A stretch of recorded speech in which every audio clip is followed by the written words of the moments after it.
Jai Mata Di friends. Today we are going with the play by John Osborne that is Look Back in Anger. So friends, this play is a 3-act play. इसमें 3 act हैं and it was published in 1957. इसमें look back in anger, anger means कि इसमें जो protagonist कह सकते, protagonist तो means main role में जिसके ऊपर ये स्टोरी बेस्ड है, जिमी पोर्टर, वो एक आप कह सकते हो एंग्री यंग मैन है, उस पर डिपेंड है ये पूरा जो मतलब उसी की स्टोरी है इस प्ले के अंदर। इनकी एक वाइफ है जो अपर मिडिल क्लास फैमिली से बिलोंग करती थी, अब मतलब इसके साथ में इसकी शादी हो गई है और इनमें मतलब जो इनकी डिटेरियोरेटिंग मैरिज है, ख़राब हो रही है अब, तो उसके बारे में बताया हुआ है कि किस तरीके की क्लास कॉन्फ्लिक्ट्स होते हैं।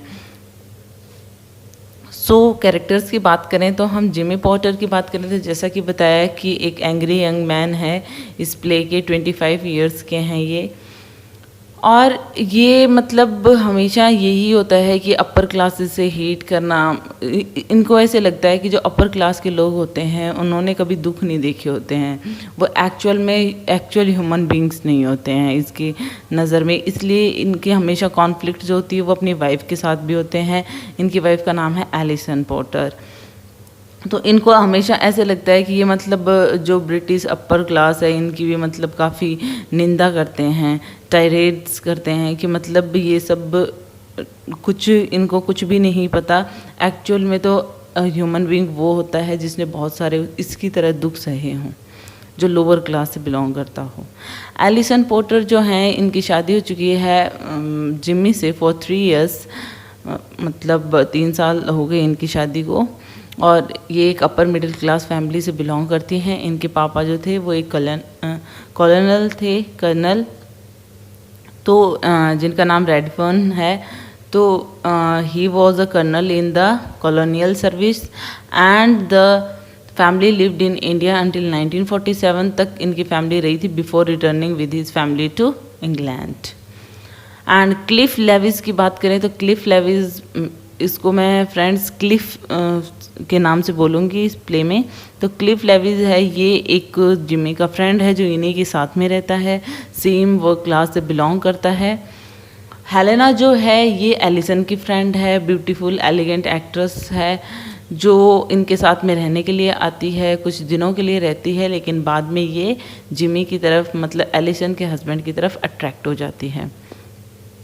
ह्यू टेनर जो है ये जिमी का फ्रेंड है, मतलब जब जिमी और एलिसन की स्टार्टिंग में जब शादी हुई थी तो इन्हीं के साथ में रहते थे into his apartment in the first month of their marriage.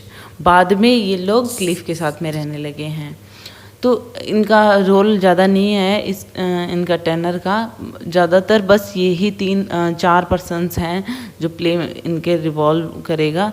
Jimmy, Allison इनकी जो वाइफ हैं, एक क्लिफ हैं जिमी के फ्रेंड हैं, और हेलेना जो एलिसन की फ्रेंड है। So now move to the play.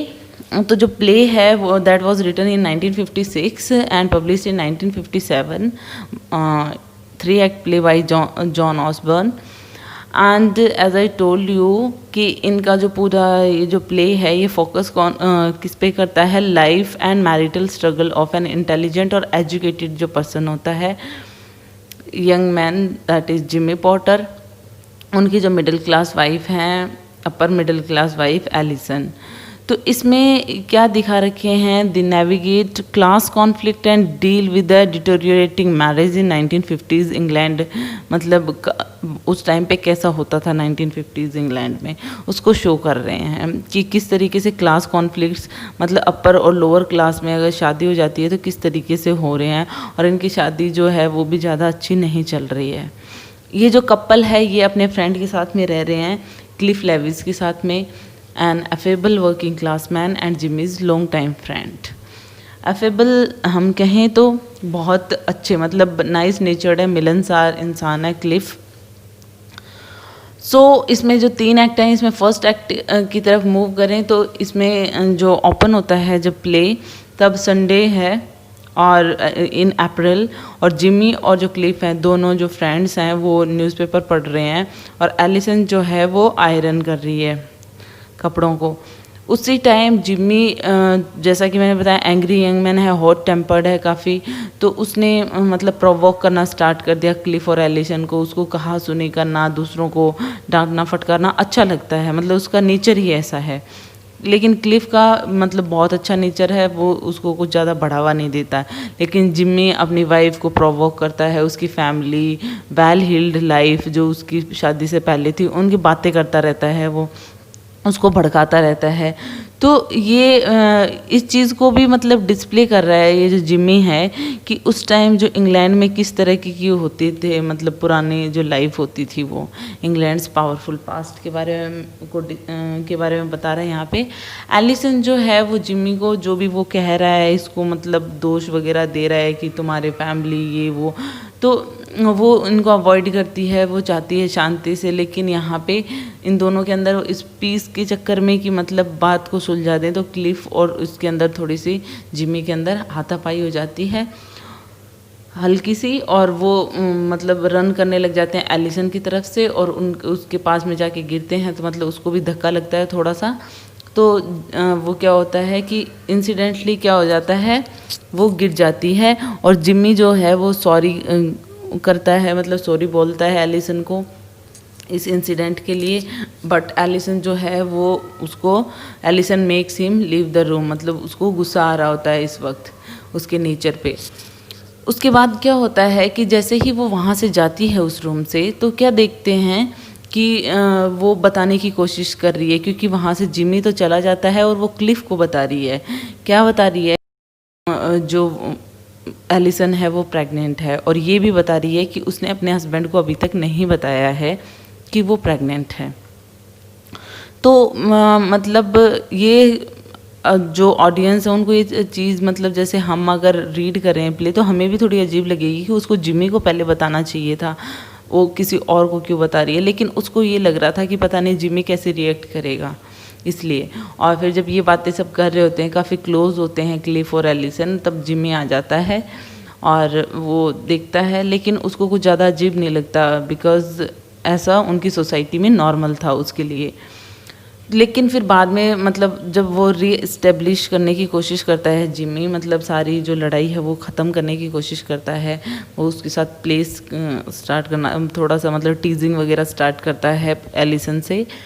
तो क्लिफ जो है वो वहाँ से चला जाता है, और जिम्मी जो है वो उसके साथ में गेम खेलने लग जाता है, स्क्वारल और बियर का कोई गेम खेलते हैं वो हस्बैंड वाइफ, जो इस प्ले के एंड में भी वो खेलेंगे। तो एलिसन क्या है कि उसको बताने वाली ही होती है जिम्मी को कि अब मूड सही है, और वो अपनी जो प्रेगनेंसी की जो न्यूज़ है वो देने वाली होती है। लेकिन इतनी ही देर में जो क्लिफ है वो वापस आ जाता है, ये कहते हुए कि फ़ोन, मतलब जो हेलेना चार्ल्स है जो उसकी फ्रेंड एलिसन की, तो वो आने वाली है। ये मतलब डाउनस्टेयर्स उसका फ़ोन आया हुआ है, और बाद में जब पता चलता है कि उस फ़ोन में वो क्या कह रही थी, तो हेलेना यही कहती है एलिसन को कि वो उसके साथ रुकने के लिए आ रही है कुछ दिनों के लिए। तो ये बात जब जिम्मी को पता चलती है, जब जो एलिसन जिम्मी को बताती है, तो जिम्मी को बस वही गुस्सा, तो उसको अच्छा नहीं लगता है, और वो उसको इतना मतलब हद से ज़्यादा, यहाँ पे तो उसका गुस्सा इतना बढ़ जाता है कि एलिसन को कहता है कि मतलब तुम कुछ समझती ही नहीं हो, तुम्हें क्या पता कि प्रॉब्लम्स क्या होती हैं। अगर तुम प्रेग्नेंट हो, तुम्हारा बच्चा हो, और अगर वो मर जाए, तो तुम्हें पता चलेगा कि सफरिंग क्या होती है, और तुम्हें ह्यूमन बीइंग बनने के लिए ये इनफ होगा। तो मतलब उसने इतनी बड़ी बात कह दी, और उसको लगा कि मतलब जब इंसान कुछ पेन्स के थ्रू गुजरता है, कुछ उसके लाइफ में प्रॉब्लम्स होती हैं, तभी वो एक अच्छा इंसान बन सकता है। शायद उसके माइंड में ऐसी चीज़ें हों, जिम्मी के माइंड में, इसलिए उसने अपनी वाइफ को ऐसा कुछ सुना दिया। तो सेकंड एक्ट में क्या होता है, हेलेना आ जाती है एलिसन के पास में, और एलिसन और हेलेना जो है वो वुमेनली ड्यूटीज़ जो दिन के काम होते हैं घर के, वो उनमें बिजी हैं, और इधर जिम्मी जो है वो अपने trumpet plays on his trumpet. और एलिसन उसके बाद में हेलेना से पूछती है कि मतलब Alison tells Helena about her first month with Jimmy, की एलिसन बताती है हेलेना से कि हमारा जो स्टार्टिंग का टाइम था वो किस तरीके का था, हमारी मैरिज किस तरीके से हुई थी, ये सारी बातें अपने पास्ट की बातें करती है। तो वो ये भी बताती है कि हमने जो शादी के बाद में स्टार्टिंग में इनका जो फ्रेंड था ह्यू टैनर उसके साथ में हम रहते थे और वहाँ पे जाते थे, मतलब उसी के साथ में घूमते रहते थे, फिरते रहते थे, पार्टीज़ करते थे, मतलब काफ़ी इन्जॉय करते थे। ये सारी बातें बताती है। उसके बाद में हेलना कहती है कि तुमने शादी कैसे की, मतलब Helena ask why they got married. तो एलिसन कहती है कि मतलब अगर मोटे तौर पे देखा जाए तो मतलब एलिसन की मदर और फादर खुश नहीं थे, इस शादी को डिसअप्रूव कर दिया था, क्योंकि यहाँ पे क्लास का काफ़ी डिफरेंस था, क्योंकि ये अपर क्लास से बिलोंग करती थी। लेकिन जिमी को तो यही चीज़ मतलब ये थी कि कैसे मना कर रहे हैं, तो उसको करनी थी कि कोई भी मैटर मैरिज करनी थी और हमने कर ली। उसके बाद में जैसे जिमी और क्लिफ आते हैं खाना खाने के लिए, और when they hear that Helena और Allison are going to church together later that day, उसी दिन वो जाने वाली हैं, हेलना और एलिसन चर्च जाने वाली हैं। जब ये बात जिमी को पता चलती है तो जिमी कहता है कि हेलना को कि मतलब ये आई इसीलिए है कि एलिसन को मुझसे अलग कर सके, ऐसी बातें करता है। मतलब उसका जो नेचर है वो कभी भी अच्छा नहीं रहता, किसी भी पर्सन के लिए अच्छा नहीं रहता। तो हेलेना ट्राई करती है कि इसको कन्विंस करे या फिर मतलब ऐसा कुछ भी नहीं है, लेकिन वो नहीं समझता इन सब चीज़ों को। और उल्टा उसके साथ भी जैसे अपनी वाइफ को कहा था कि अगर तुम्हारा बच्चा हो और वो ख़त्म हो जाए तब तुम्हें पता चले कि पेन क्या होता है, दर्द क्या होता है इंसान की लाइफ में, कि मतलब कितने दुख होते हैं।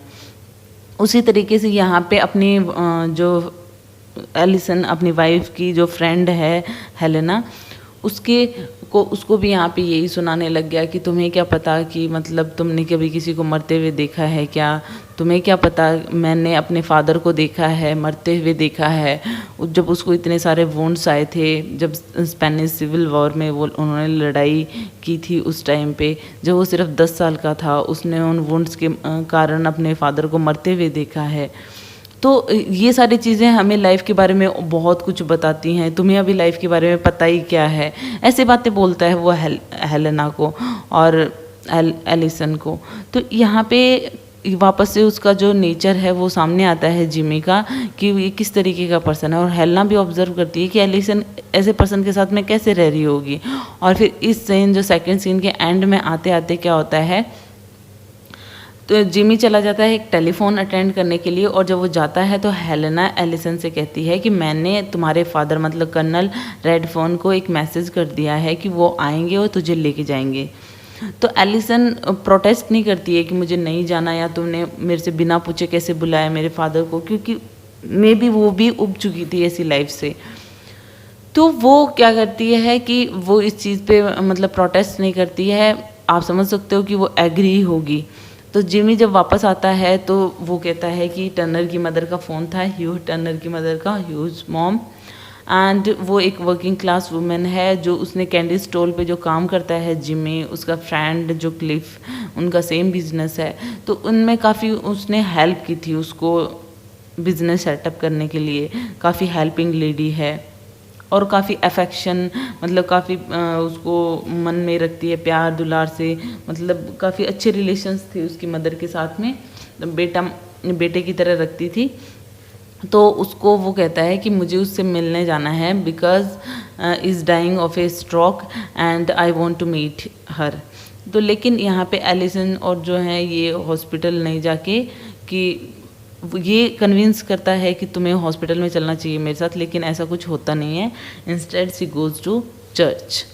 तो नेक्स्ट इवनिंग क्या होता है, एलिसन के फादर जैसा कि हेलेना ने बुलाया था आ जाते हैं कर्नल रेडफर्न, और आने के बाद में वो उसका सारा सामान कलेक्ट और उसको लेके फैमिली होम के लिए निकल जाते हैं। अब हेलेना वहाँ पे होती है उसको गुड बाय करने के लिए, तो वहाँ पे होती है तब वो मैसेज छोड़ के जाती है जिमी के लिए जो एलिसन है। तो हेलेना को एक लेटर दे के जाती है, वो जो नोट होता है वो जब हेलेना को देती है तो हेलेना वो क्लिफ को दे देती है कि तुम दे देना अपने फ्रेंड को ये नोट जो है। तो क्लिफ जो है सॉरी यहाँ पे staying on for another day but she leaves giving Cliff a note for Jimmy, यहाँ पे क्लिफ को देती है और क्लिफ हेलेना को दे देता है। और वहाँ पे उसको ये भी पता चलता है एलिसन को कि हेलेना एक दिन और रुकने वाली। वो कहती है थोड़ा सा काम और बच गया मेरा, कि यहाँ पे उसकी वाइफ के एब्सेंस में वो उनके साथ में रहने वाली है। अब क्लिफ जो है वो मतलब वो सोच रहा है कि जो इनके रिलेशंस हैं हस्बैंड वाइफ की, ये शायद हेलेना की वजह से ही ख़राब होने वाले हैं। वो हेलेना को लाइक नहीं करता है। और वहाँ पे उसी टाइम पे मतलब तो कुछ ही टाइम बाद में जिमी आ जाता है और वो काफ़ी गुस्से में होता है कि वो देखता है गुड बाय नोट को देखता है और हेलेना की तरफ मतलब टर्न करता है कि उसको लगता है कि जो हमारे रिलेशंस जो हैं वो इसी की वजह से ख़राब हुए हैं। और हेलेना को मतलब वो तो काफ़ी सुनाने लग जाता है। हेलेना उल्टा उसको ये कहती है कि तुम्हारी जो वाइफ है Allison is expecting a baby, means वो प्रेग्नेंट है। तो Jimmy admits grudgingly that he is taken aback, कि मतलब उसको कुछ ज़्यादा फ़र्क भी नहीं पड़ता उसकी प्रेगनेंसी से, मतलब कुछ ज़्यादा खुश नहीं होता वो। However his tirade continues, Jimmy and Helena are kissing passionately. और यहाँ पे उनके बीच में कुछ देखा जाता है कि मतलब उनकी वाइफ के एब्सेंस में इनकी जो फ्रेंड थी वो इसके हस्बैंड को लाइक करती है।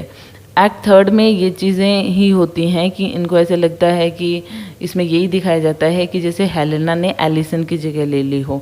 तो एक्ट थर्ड में भी ऐसे ही होता है जैसा एक्ट फर्स्ट में होता है। अर्ली संडे की इवनिंग में, जो कुछ महीनों बाद की बात है, तो जिमी और क्लिफ जो हैं वो मतलब आर्म चेयर्स पे ऐसे फैले हुए मतलब आराम कर रहे हैं, रीडिंग संडे न्यूज़पेपर। और हेलेना जो है वो जैसे पहले एक्ट 1 में जैसे आयरन कर रही थी एलिसन, वैसे हेलेना कर रही है यहाँ पे। और वो बातें कर रहे हैं, कुछ आर्टिकल को पढ़ रहे हैं। जिमी जो है रिलीजियस और पॉलिटिक्स की बातें लेके आ जाता है और वही जो रूटीन में रोज़ाना के जो रूटीन में है वो आ जाता है। हेलेना जो है वो भी वहीं पे है और सॉन्ग होते हैं, डांस होते हैं। जिमी और क्लिफ दोनों डांस कर रहे हैं, गाने गा रहे हैं। और ऐसे में ही थोड़ी हंसी मजाक में प्लेफुल रेसलिंग में वो क्या करते हैं कि क्लिफ की जो शर्ट होती है वो डर्टी हो जाती है और Helena leaves to wash it. और क्लिफ जो है वो कहता है कि अब मुझे चला जाना चाहिए, he wants to move out. Helena tell Jimmy कि वो, जिमी को कहती है हेलेना कि वो उसको लव करती है, उसको लाइक करती है और उसको चाहती है। इतने ही देर में मतलब डोर जो है वो खुलता है, एलिसन अंदर आती है। वो मतलब वो कुछ बीमार सी, ऑब्वियसली थिन भी दिख रही है, कमज़ोर भी दिख रही है। जिमी जो है वो वहाँ से चला जाता है उन दोनों फ्रेंड्स को एक साथ छोड़कर अकेले में बात करने के लिए। एलिसन और हेलेना जो है वो बातें करती हैं एक दूसरे से और वो उसको लगता है हेलेना को कि जो एलिसन है वो कहेगी कि तुमने मेरी जगह ले ली और तुम कोई फ्रेंड हो क्या, जो तुमने मेरे साथ किया वो अच्छा नहीं था। तो ये सब कुछ कहती, उसको ऐसा एक्सपेक्टेशन था, लेकिन एलिसन ऐसा कुछ भी नहीं करती। उसने अपना बेबी खो दिया है और वो बेचारी वैसे ही परेशान है। हेलेना जो है उसको अब थोड़ा सा फील होने लगेगा क्योंकि अब एलिसन जो है वो काफ़ी लामेंट कर रही है इस चीज़ के ऊपर। और जब जिमी आता है तो उसको भी दुख होता है कि उसने मतलब बेबी को, अपने बेबी को खोया है। तो इस चीज़ पे फिर हेलेना जो होती है उसकी सेंस ऑफ मॉरलिटी वापस आती है, राइट रॉन्ग में डिफरेंस कर पाती है और वो कहती है wrong has not demeans that she knows she must leave. अब उसको ऐसे लगता है कि अब मुझे चला जाना चाहिए यहाँ से, मतलब हस्बैंड वाइफ की लाइफ से दूर। तब एलिसन जो उसको कहती भी है कि शायद जिमी अकेला हो जाएगा, तुम्हें यहीं रहना चाहिए, तुमसे इतना अटैचमेंट जो है उसको। लेकिन हेलेना फिर भी चली जाती है। तो यहाँ पे जिमी जो है हेलेना के जाते ही वापस से वही मतलब एंग्री होने की कोशिश करता है, लेकिन एलिसन उसको कोई भी रिस्पांस नहीं देती है क्योंकि वो पता है कि वो इमोशनल और फिज़िकल सफ़र कर रही है। अभी उसके साथ लाइफ में जो ट्रेजेडी हुई है उससे वो उभर नहीं पाई है, तो वो काफ़ी सफ़र कर रही है। तो इस चीज़ को देख के वो जो उसका हस्बैंड है जिमी, वो सॉफ्ट हो जाता है, टेंडर हो जाता है उसको लेके। और एट द एंड जो इस प्ले के अंदर होता है कि जिमी और एलिसन एक दूसरे को एम्ब्रेस करते हैं और एक वापस से जैसा कि स्टार्टिंग में दिखाया गया था गेम खेलते हैं बियर और स्क्वारल वाला, और अब ऐसे लगता है कि थोड़ी संधि हो गई है उनके बीच में, मीन्स उनके रिलेशंस थोड़े सही हो गए हैं। मे बी उसे अब ऐसा लगने लगा है कि जैसा मैं चाहता था कि दुख आएंगे मेरी वाइफ की लाइफ में तब वो बहुत अच्छी हो जाएगी, तो अब शायद वो उन्हीं दुखों से निकल चुकी है, इतने टॉर्चर से निकल चुकी है, तो उसके हिसाब से अब वो मतलब बहुत अच्छी हो गई हैं। तो ऐसा जिमी का जो नेचर है वो ऐसा है और उसकी सोच ऐसी थी, लेकिन अब ऐसे लग रहा है कि it seems to be in a state of truth. So it is all about it. Hope you like it. If you like it, please hit the thumbs up button. Please subscribe my channel. Put your views and suggestion in comment box.